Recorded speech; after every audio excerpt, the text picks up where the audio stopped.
Now that the so-called rebels have made their way in the Libyan capital of Tripoli, the crimes against humanity by NATO have begun to be laid bare for the world to see. The crimes of Western imperialism have been exposed to the world. As the fighting continues to take place, more knowledge of them will be impossible to cover up. The siege of the city, which is thought by many to be the endgame of Gaddafi, is placing 2 million Libyan civilians at risk for death. Indiscriminate killings by these phony rebels have already caused countless deaths among innocent people. There have been incidents of tribal rebels lynching black Libyans because of their tribal prejudices. U.S. Predator drones have fired without concern into civilians. Bombings by NATO and attacks by rebels have left the population of Libya in shambles. This has been a campaign of terrorism against them to try to force them to give up their support for Gaddafi. Even as they were being attacked by imperialism, 1 million still gathered to show their support for him. No longer can NATO deny the entire invasion was intended to assassinate Gaddafi, not to liberate the supposedly oppressed people of Libya. Even the British media is now bragging about SAS special forces operating the country, as if the $2 million bounty on Gaddafi's head was not proof enough.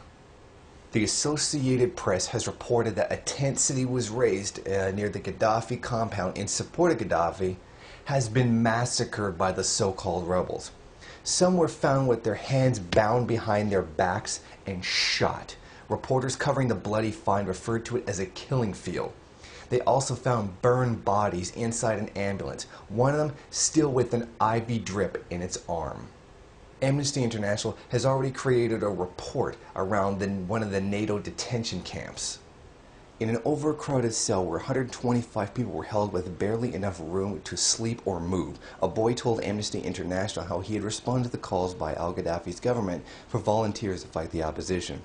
He said that he was driven to a military camp in Zawiya where he was handed a Kalashnikov rifle that he did not know how to use.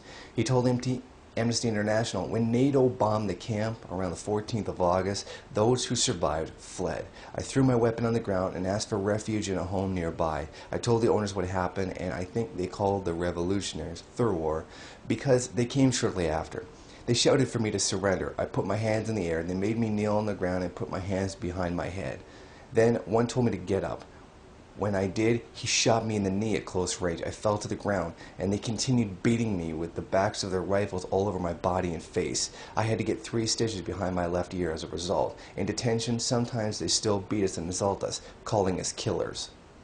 Amnesty International has also documented the so-called rebels murdering migrant workers.